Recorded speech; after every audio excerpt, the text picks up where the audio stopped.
Morning guys. Lilinis ako ng gagawa ng papaitan si Kuya. Patay ng baka. Tapos, ayan, lilinisan ko eh. Anuhan ko pa to siya ng guys, ng suka at saka asin. Tapos, lilinisan ko itong loob niya kasi madumi. Tapos yung isa, nilinis ko na. Anong tawag nito guys? Ang palaya. Ay, ang tawag ito? Tuadya. Wala talaga akong alam sa ano. Yan, nilinis ko na yan guys. Inano ko na ito ng asin suka. Tapos, bago ko siya nilamas ng asin suka. Nalinis ko na para asin malinis na malinis. Tapos, yan ko pa siya. Isintaw ko pa ito. Bago lutuin.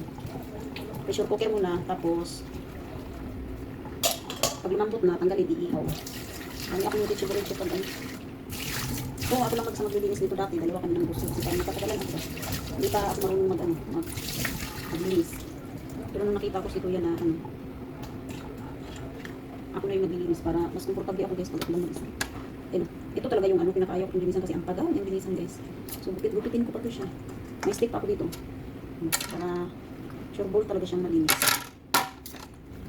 Huwag nyo na lang pansinin yung aking chopping board kasi sadyang marumi na yan. Pinapatapon na yan ni ate. Ito. Dalawa to eh. Pinatapon niya na sa akin. Hindi ko talaga tinapon. Dami namin chopping board dito. Ito yung pinakagusto kong gamitin. Yung isang pinakagusto kong chopping board, yun talaga ang si ate na talaga yung nagtapon niya. Kasi siguro napansin yata niya na hindi man ako sinusunod ditong babaeng to. Tapon ko na lang. Siya na nagtapon. Pero ito yung iniwan niya kasi Pero dalawa na talaga ito tinapon niya. Ay tinabi niya, itatapon na talaga niya. Sabi ko, huwag yung isa kasi maganda pa yun. Kaya ito yung nagpaiwan. Tumapi talaga siya. Malinis naman na siya, kaso pa may mga ano pa siya konti.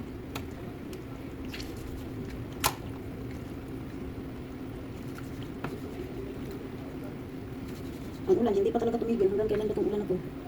Yung aking labahan, nagaan na. Pero i-washing ko na yung kasi yung naman, kahit umuulan na, naman yung hangin niya. So nakakapuyo pa rin siya ng laba, ng damit. Tapos may inano pala akong tapos hinalabos ko. Para tabi ko na lang saan ko sa ito na. Nilinis ako nito pero hindi ako kumakain ng papait. Hindi ko alam yun. Basta pag laman loob talaga guys, hindi talaga ako kumakain. Kaya ko paarapitan ko, hindi naman ako maganda.